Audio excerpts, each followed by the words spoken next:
From Tally to Cali, It's time to wake up. Wake up! Wake up! Warchant.com is your ultimate Seminole sports source. and this is Wake Up Warchant, presented by Zaxby's Now here's Warchant.com's Aslan Hajavandi. and Corey Clark.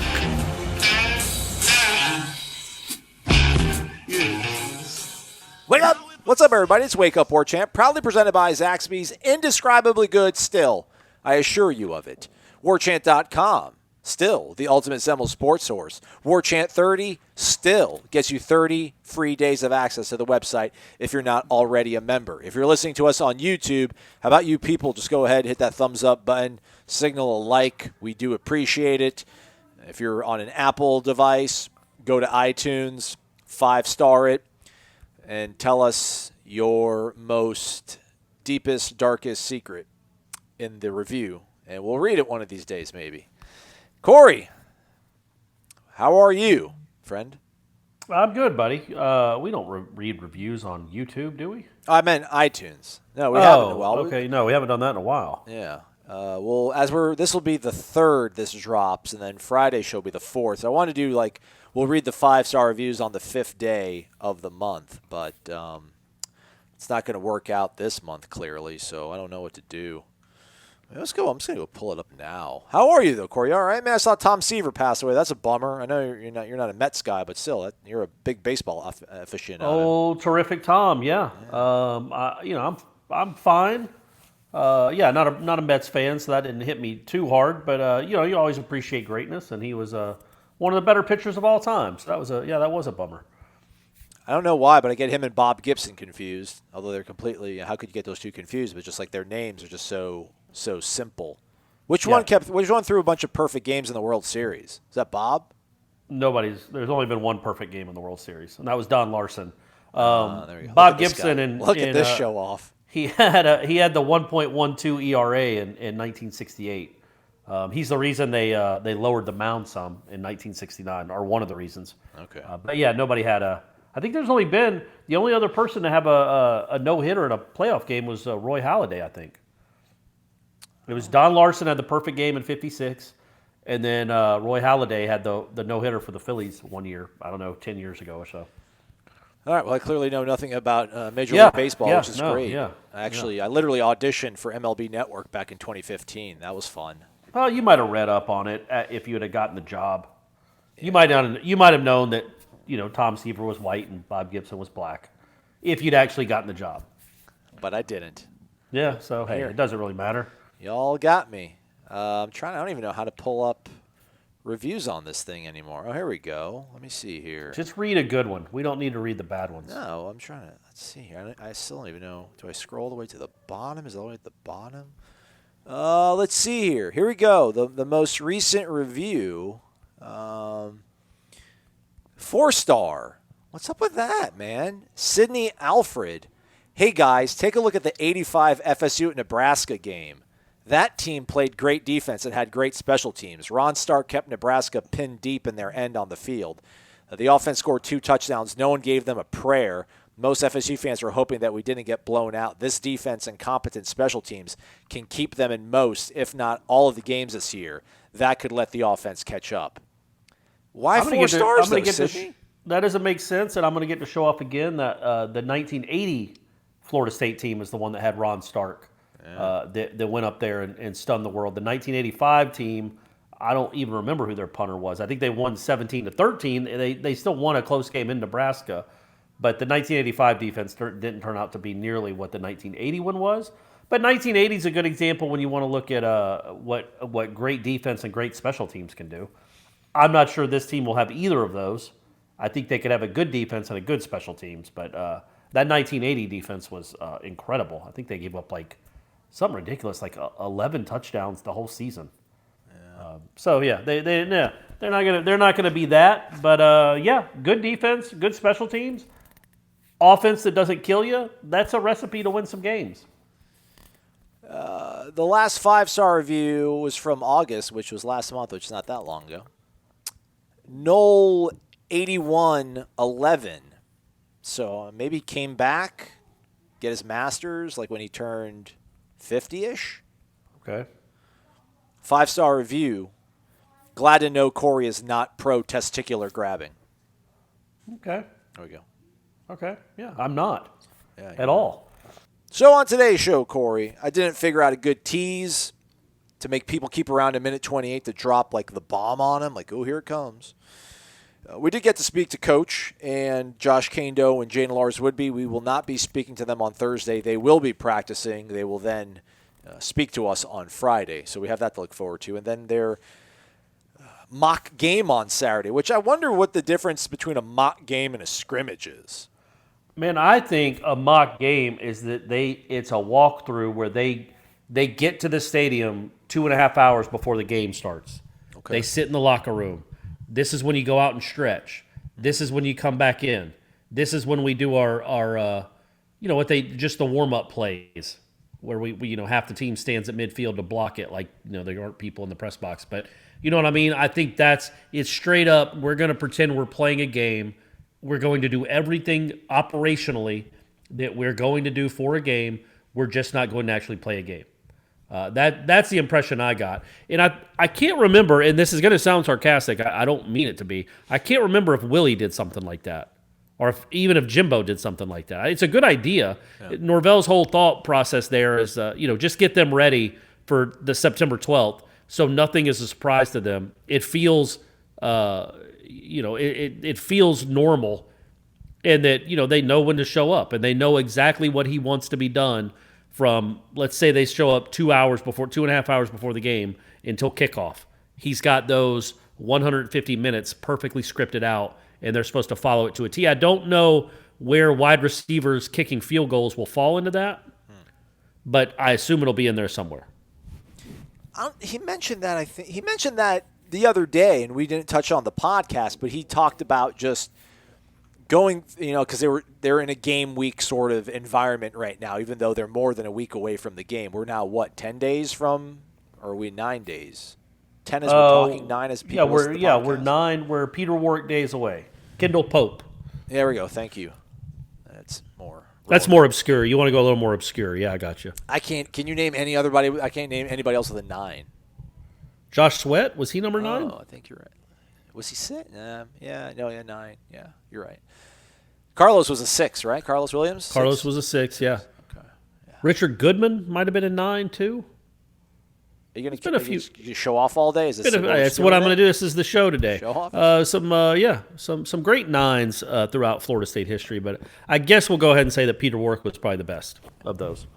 So he was talking about, we're going to go through every, kind of to what you were alluding to earlier, just about get them ready for these games. Get them ready to know that at this time, this is what we're going to do to get ready. We're going to go out this time to stretch. This is what we're going to use for a halftime, just to get yourself in that sort of mindset. And he mentioned that now they know the kickoff time, 3:30 against Georgia Tech.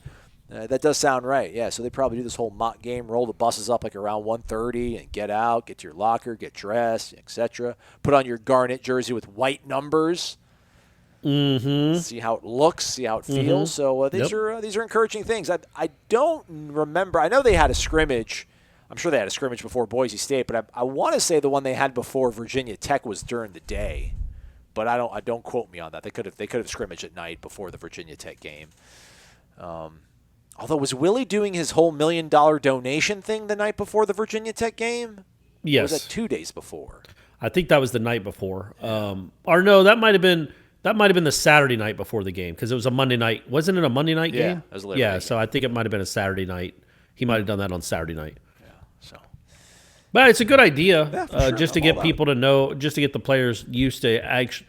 I mean, I don't know that it's going to matter much as far as how they actually play, but I think it sounds to me Norvell might be one of those sort of OCD type coaches where he has to know for sure that he's covered everything.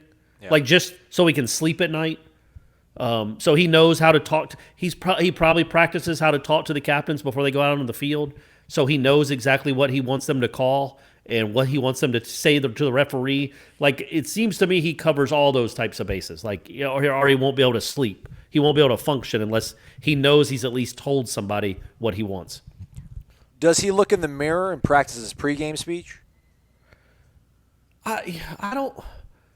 I bet he did the first time, right? Yeah. Don't you think his first, or maybe not a pregame speech, but like the first time he talked to the kids at Memphis, or the first time he talked to the kids at Florida State, like met with them as a group, I bet he might have. I don't know if he looks in the mirror, but I bet he might have recorded himself to hear how it sounded. He might have written it down. He might have gone over it a few times and not just shoot from the hip.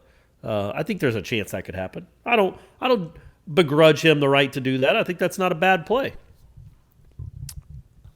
Pre-game speeches. Did you when you had interviews and did you practice answering questions? I think I tried to, like on the plane rides when I would go to these job auditions, I would try to, because so much of what you do is a screen test. So like your in-person interview, I mean, you can go on there and just, absolutely crush it on camera. Then if your interview, I think if you hem and haw and sound dumb, I think they'll overlook that. But if the inverse applies where, you stutter and stumble through your audition, but then you woo them in the interview, they don't care. They're like, hey, man, it doesn't matter. What you look like on that box is all that matters. Like, yeah, you're cool. You know that it was 1980 when Ron Stark booted and pinned the Huskers back in their territory, possession over possession, but you don't look good in the black box, so we can't take you, kid. Yeah. Yeah, the MLB Network thing. Yeah, man, that's what got the show started off on the wrong foot. Just bring up bad memories. Sorry, man, I didn't know it was going to put you into this funk. That was literally like a 6:45 a.m. cast call. Like I had to be at the studio like at 6:45 a.m. and I woke up at 5. I didn't even sleep. I couldn't sleep. I was so anxious, and I had the worst breakfast. And I drank so much coffee. I drank too much coffee. And I was so jacked up that I think I just blew everybody away, like in a bad way. It was like, holy cow, this kid is way too intense for MLB. Like, bro, this ain't Feinbaum or something. I don't know. I'm going to get back on the right track here. Geoff Collins, Georgia Tech, the opener. There's a video of them. They were celebrating big time. They have a defensive line coach or linebacker coach that like drops down and gets into that whole, do the push-ups and then do the roll over the guy next to you and fall. I mean, and then he's like, they do this whole, they pantomime slam dunking a ball and everybody goes crazy. So they're living that Atlanta life. They're lit. They're living their lives above the line. ATL. Yeah, that's right. They've never faced off against each other, these two, but they know one another because of, scouting out common opponents in the rough and tumble AAC. Does Collins, like year 2, he's probably better suited or on better footing than Norvell, but man, in terms of what he has to flip, I don't know enough about Georgia Tech's roster to probably make this sort of declaration. I think I probably would take Florida State's roster over Georgia Tech's roster. And I don't know how much more coaching you could do in that year 1 to year 2. Although, I mean, shoot, Norvell didn't even have spring. I just don't know how much further along really Georgia Tech could, theoretically be at this point. Yeah, Norvell keeps talking about that, like he's in year 2, so he's, he's year 2 in the culture build and the rebuild, and so they're going to be in a better place. But there's no probably about it, man. You would 100% take Florida State's roster over Georgia Tech's roster. Remember, I would say 70% of that roster is still Paul Johnson. And Paul Johnson he just needed bodies, man. He wasn't recruiting anyone. Just as long as you're willing to dive at defensive linemen's knees, you're on the team. Congrats. Welcome to Atlanta. Welcome to the A. So, like, that's who Geoff Collins is coaching, and he's now running an offense that isn't that. And he was left with no defense. Nobody wanted to go play defense at Georgia Tech. Certainly nobody wanted to go play offense at Georgia Tech that wasn't a mobile quarterback that couldn't throw. So that's what your roster is. That's a much bigger turnover to get into a pro style on both sides. And I think that Florida State definitely has an advantage roster-wise for sure. And that to me is a tougher rebuild. Even though he had a year to get some footing, which helps. Still, he doesn't have Tamarian Terry's or Marvin Wilson's or Robert Cooper's or Jaiden Lars-Woodbey's and Akeem Dent's and Asante Samuels. There aren't any of those guys on Georgia Tech's roster. That doesn't mean they can't beat Florida State. These guys were all on Florida State's roster last year when they lost to more than half the teams they played.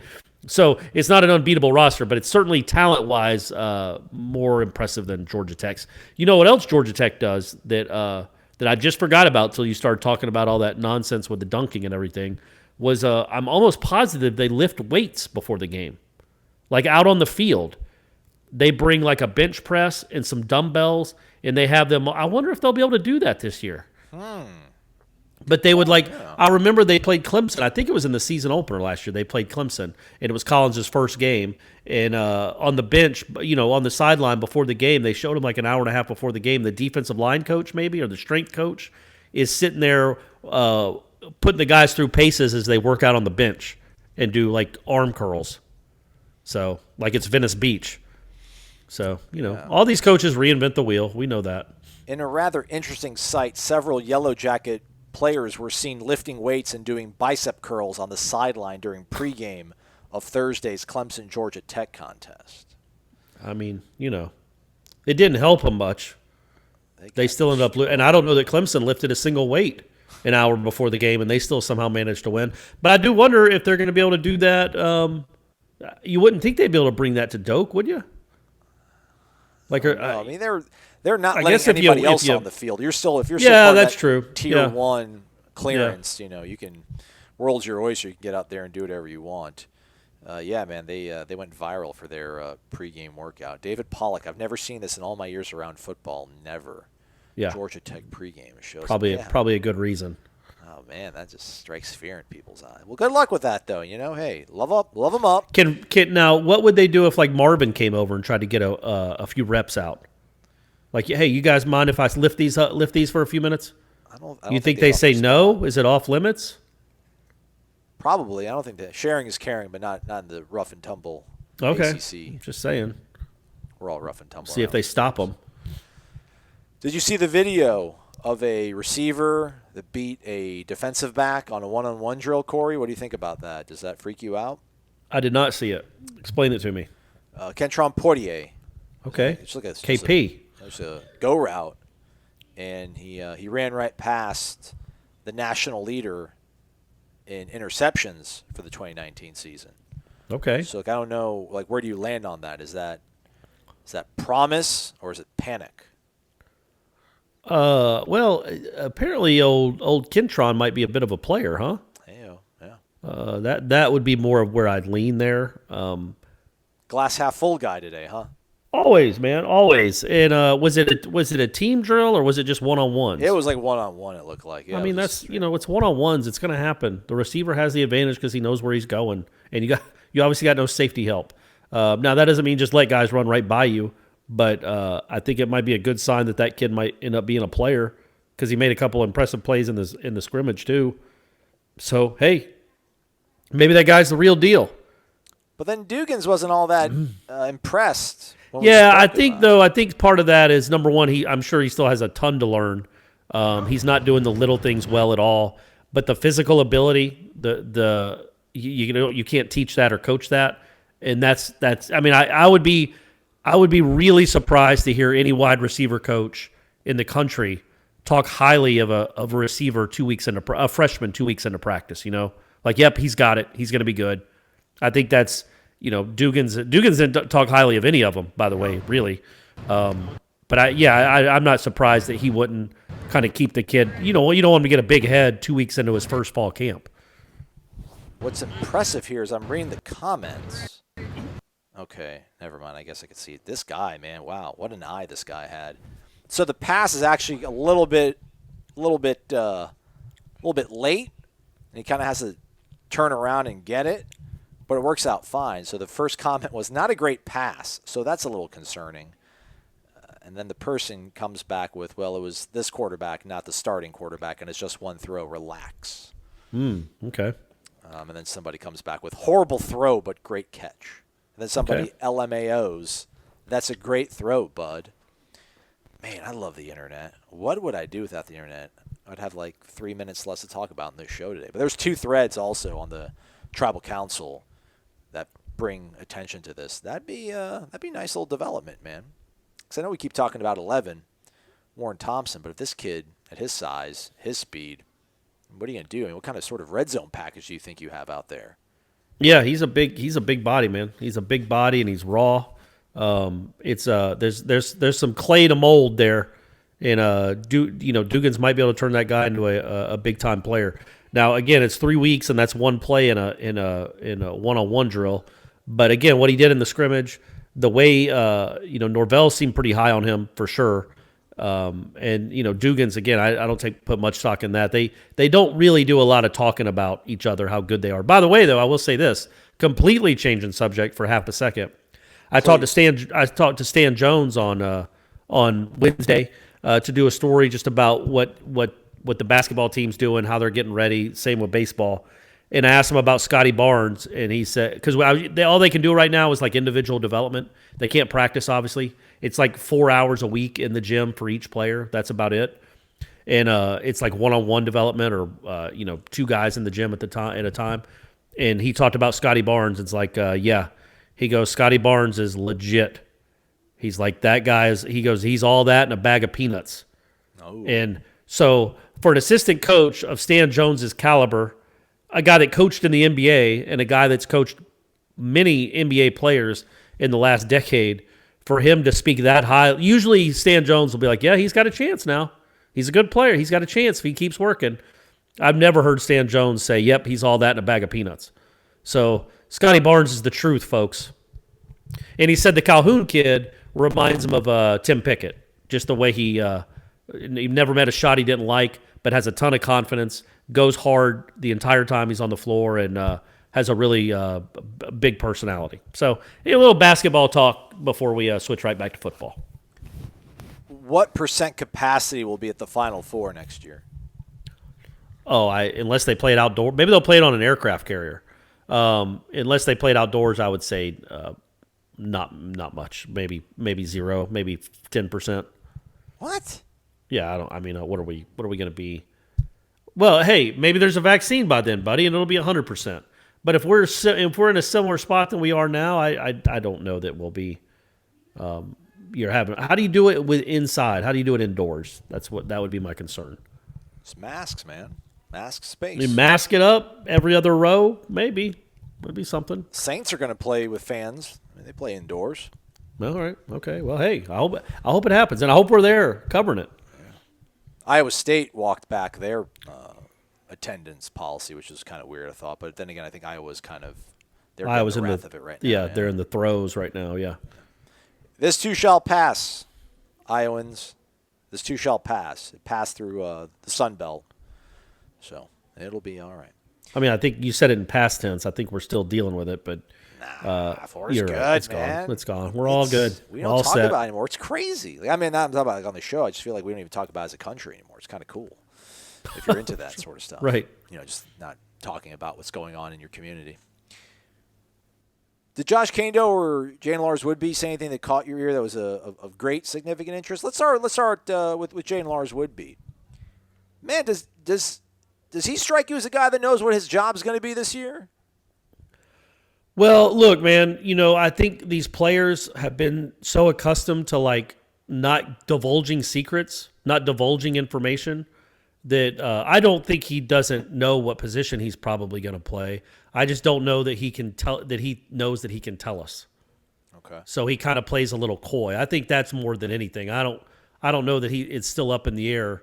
Oh, am I going to be close to the line of scrimmage? I'm going to be a safety. What's going to be going on there? But I will tell you this: he's more intelligent than anybody asking him questions. Ooh, that guy is. And that's yourself, man. That's not a shot. Well, you didn't ask a question today. I was just talking about the people that were asking him questions. I didn't either. It was a load management day for your guy, man. I had to do the recruiting shot. Michael Langston wanted to save my pipes. I mean, I feel like I don't know what's up with you right now, but it's a different guy I'm talking to, and I hope everything's okay. You're feeling healthy. Are you still dating, going on dates and stuff with your friend? We went out for sushi. I'm not going to call her my girlfriend quite yet. Let's not put the cart before the horse. Let's not put your guy in a bad spot here. Right. Her mom might be listening to the podcast. I think she's trying to do research for her daughter. It's 2020, man. I'm going to lose some friends. It's an election year, so I'm kind of reconciling that. My friends really want to get into this whole argument about chicken wings and chicken nuggets and how boneless chicken wings aren't wings. They're really just chicken nuggets. And I can't get – like I really had an argument with my friends over this, and I just don't get it. So why do we get to this sort of – some viral video, some guy decided to go to a city council meeting and be like, we need to stop calling these boneless chicken wings. They're really just chicken nuggets. And then, the internet thinks it's hilarious. And I'm joyless. I'm joyless because I don't find the humor in it. Yeah, and well, you were definitely joyless right now. It's not the same. Like if Brady's like, Dad, I want chicken nuggets, and you showed up with chicken wings, boneless chicken wings, he would be like, what are you doing? Would he not? I would if I was like, Corey, on your way to the game, man, can you just grab me some chicken nuggets? And you showed up with boneless chicken wings, I'd be like, what are you doing? And if you said, well, there's chicken nuggets, I probably would put my 2 weeks. I feel like the thing is, though, that you would eat them. Like if you're willing to eat chicken nuggets, you'd eat the boneless chicken wings because they're similar enough that it's essentially what you asked for. Like, obviously you don't put wing sauce on chicken nuggets, but if there's not a bone in there, it's not really a wing. But at the same time, I don't care. Call them whatever you want to call them. It doesn't matter to me. I don't understand people that eat them. I like to gnaw on the bone. You heard what I'm saying? That's why they call me the bone gnawer in high school, because I gnaw it to the bone. You know what I'm saying? To the bone. So what are we going to call Jaiden Lars-Woodbey then? Are we calling him a linebacker or are we calling him a safety?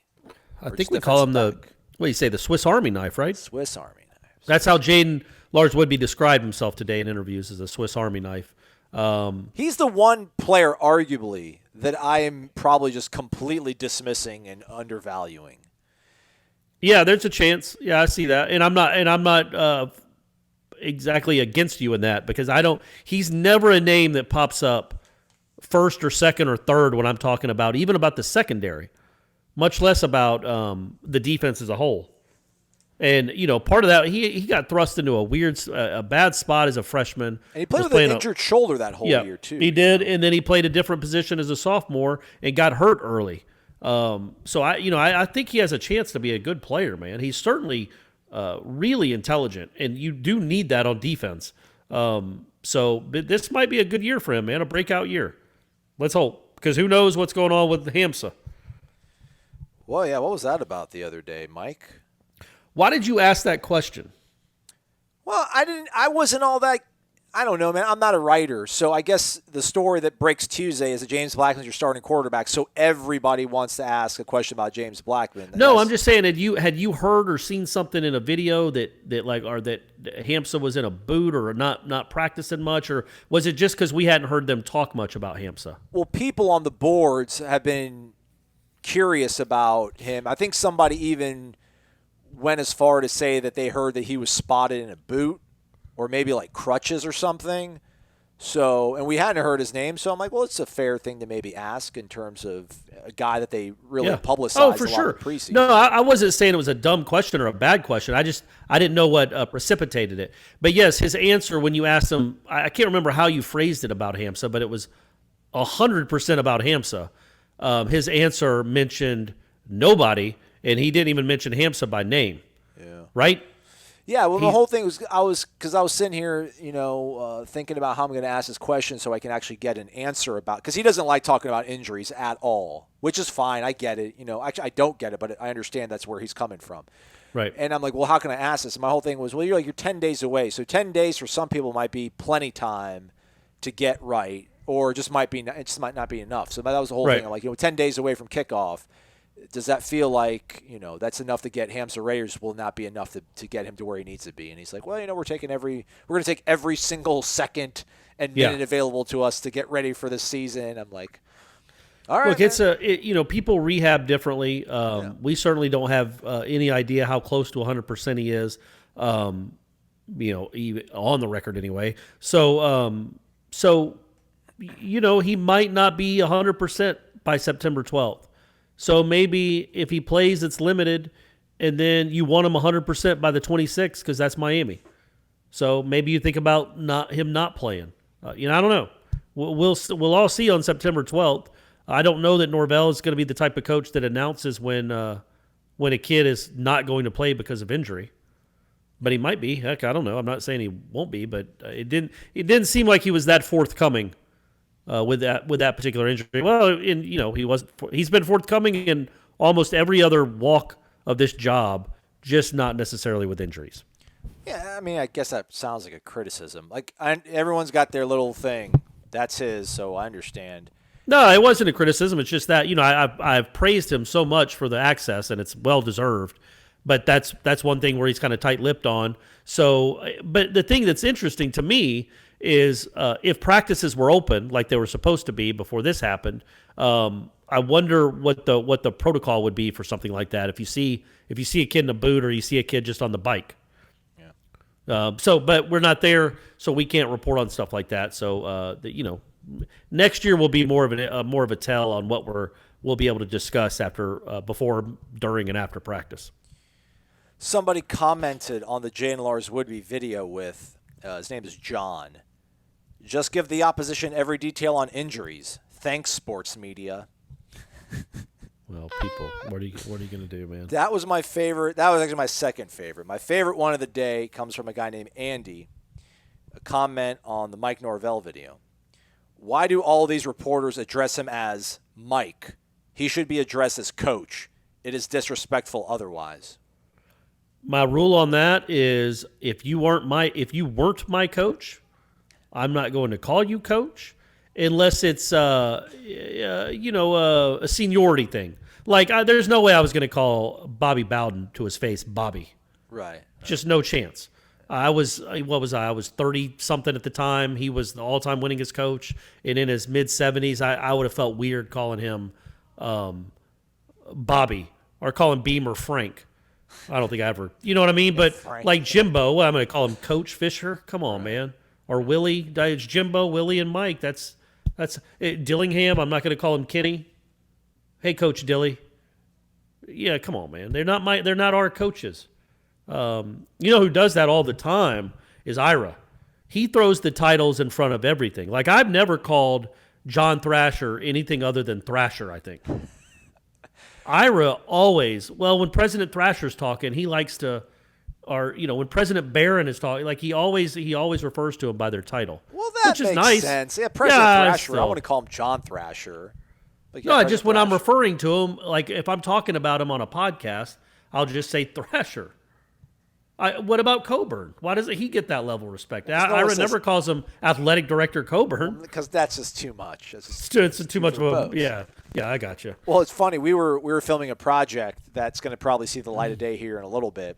That's basketball related, everybody. So all you basketball fans with your Joneses for the basketball, stay tuned for that. But we actually bumped into Thrasher, Ira and I. You talking about President Thrasher? Correct. Okay. And as like.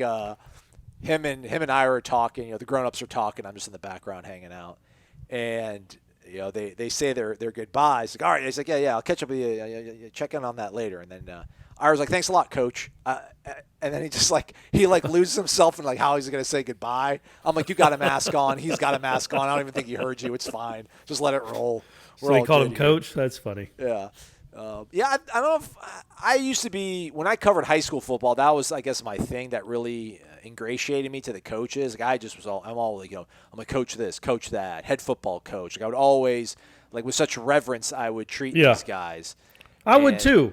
When I was younger, I would too. Like if I was covering a high school, I'd call him coach. Yeah. I'm just saying, once you get to like your 30s and 40s, it feels weird to call a grown man that's younger than you, right, a coach if he's not actually your coach. That's all. I don't know.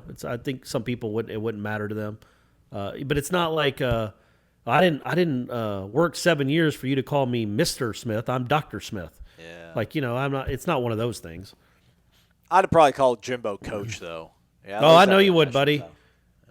Yeah. You would have called him. Yeah. Oh yeah. Yeah. I always thought it was weird that the players called him Jimbo. Like even they didn't call him Coach Fisher. Like Jimbo said this. Jimbo said we're going to do this. Yeah, it was. Well, yeah, they did, and the same thing happens in baseball with meat. Nobody says Coach Martin. Yeah, they say meat, and then before that they said 11. So yeah, I guess when you got a cool nickname, some of them would even call him Coach Jimbo. Yeah, but it was never Fisher. That's a good name. That's just a good name. Joshua Kaindoh, meanwhile, breaker of stones, House Kaindoh. Did he admit that there was 2 photos of him breaking the rock? Oh, I didn't hear that. Oh, he might have, but my internet audio went out for about 35 seconds. I heard. Didn't you ask him the question about the hammer? No, man. Didn't you said it earlier? I didn't ask a question. I thought that was to Woodbey. I thought you asked the question to Kaindoh. No, yeah, he was asked about what it was like to swing the. Was he nervous about missing the rock? Right. Yeah. And he said he never swung a hammer like that before, so it was a little awkward, and he didn't want to miss or have it slide out of his hand. Imagine if he missed, hit his toe. Hit his shin and just shattered his shin bone, and then he's out again. Yeah, and then we're done. So he talks about, I guess that first off, his sort of, I guess just his sensibility is to laugh a lot and kind of just see the humor in these questions that he gets asked. Because my whole thing was go back and listen to his post-game interview against Notre Dame. Man, he just wasn't all in. He was laughing. He's laughing. That's not fun. That's not cool. He does have a lot of fun on Wednesday talking to everybody. But he did mention, I guess, the goals, the potential they have. Best defensive line in the country. And you've said that a couple times, I feel like. And I've let it slide, and I want to be like, whoa. But, again, though, he's the deal. He's the key to the whole deal. Right. They are not going to be the best defensive line in the country if he's still the same Josh Kaindoh. I don't care how good the interior line is. You're not going to be considered the best defensive line in the country if your 2 edge rushers combined for 5 sacks all season. It can't happen. That guy, if he becomes an NFL player, an NFL caliber player, an early round draft pick, then yeah, I think you got to. I think J-Rob's an NFL player. I don't know if he'll get drafted, how high he'll get drafted, but I think he has a chance. We know Marvin does. I think Durden and Lovett probably do as well, and Cooper if he's a different guy now.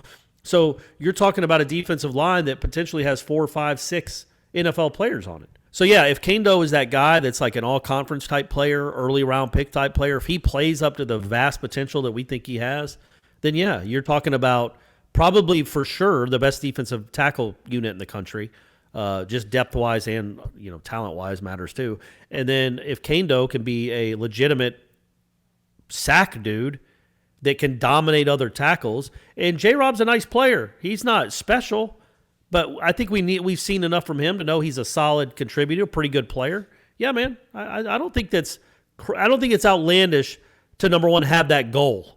No, it might not come true, but it's not out like I think it was last year. It was after it might have been after the Boise State game where James Blackman still said something like, "Hey, our goal is still the same, national champions." And you just want to be like, "Man, I don't want to be in here anymore. I can't. I don't want to. This is ridiculous." That was obviously outlandish and foolish and just a not smart thing to say. I love that you have belief in your teammates, man. But come on, let's be realists. I don't think Kaindoh is I don't think this is that. I think Kaindoh has reason to believe and genuine believes that they could be the best defensive line in the country. All right, I ain't saying you're wrong. I'm not saying he's wrong either. That was just something to pluck out of his 5-minute press conference as we wind things down here on this edition of the show. We'll do Renegade Express tomorrow. There's probably belief that I'm some sort of just really skeptical, negative guy. Mm-hmm. I don't look at things that when I went to Bali, I was like, man, what if this plane crashes? Like that would be my luck, right? Like I'm on a plane, I'm going to go to Bali, and my plane crashes. Like I didn't think about that. I don't get in a car and think like, what if I get in an accident today and that's it for me? Like I really don't, man. I don't. I wake up and I'm like, all right, good. I think about what I'm going to be like when I'm 54, and nothing's guaranteed to us, kids. Tomorrow's not promised to any of us. That's right. But yet here I am. I'm just, forecasting long range, thinking about everything. But for some reason, when it comes to football, I don't know. It's football. It's different than real life because I sit here now and I think about just how good this team can be if this clicks and that clicks, and if James Blackman finds some sort of inner peace and is able to go out and have a season where he throws, I don't know, like 26 touchdowns to 10 picks. Which, I mean, like if you told Florida State fans you're going to play an 11-game season, James Blackman gives you 26 touchdowns and 10 picks, does everybody groan or everybody's like, all right, I'll take it. That's fine. That's good enough. Yeah, I think people would take the 26 touchdowns in a heartbeat. That's a good season. Yeah, but 10 picks, though. Hey, you can live with them. Okay, that's what I'm saying. You can live with them. Yep. But then my mind, wanders to like, what if, could it just look as bad as it did with the other pieces in place? And I don't know, like I think I have to almost force myself to go there. It's really not something I'm thinking about, but I almost feel like it'd be irresponsible of me as a guy that has to talk about this team every day, 5 days a week for the next 5 months, to not maybe put myself in that sort of mental space. But it's preseason, so you don't want me to go there, right? Well, I mean, you can go wherever you want, buddy. I don't want to hinder you. I think it's good to be optimistic. There's nothing wrong with it. I would just we want to be cautiously optimistic. But yeah, I don't see any problem with thinking this team's going to be good. Yeah. You don't want to, but you set yourself up too. Not only for people to tell us, "Hey, what were you thinking?" I can't believe you said that dumb stuff in August about how you thought they were good, but also, it sets your heart up for some breaking. If you go in not expecting much and they don't deliver much, well, all right, no harm there. But if you go in expecting a lot and they don't deliver much, oh boy. Are the expectations, God, this would be actually a good question that we could probably have done like a 10-minute segment on a show, but we're at 42 minutes, so I've done enough lifting today. I'm sorry. You're right, Corey. I don't know what's happened to me here, man. I don't either. I think I lost all my juice in the recruiting chat. My load management didn't work out as planned, clearly. We're Peter Warwick days away from football, and I feel like I'm talking to you in the middle of April. I feel like this is April at Aslan. I know. No real hope. Downtrodden. Stop. Is this ever going to end? Are we ever going to have football? I don't know what's going on. It's going to happen, man. I don't know, but you just don't sound into it. You don't sound vibrant. You're not energetic.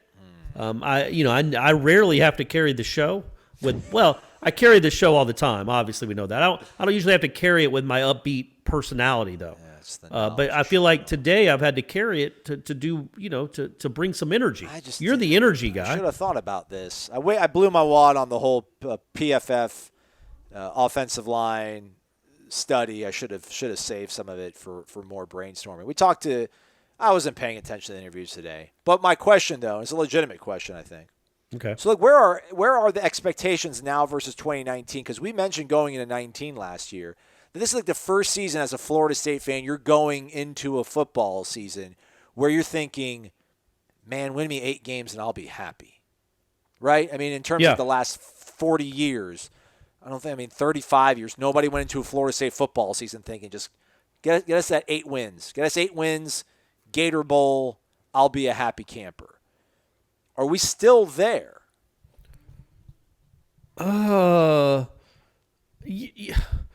Yeah, for sure. I think until you get an 8-win season, you'll be happy with an 8-win season.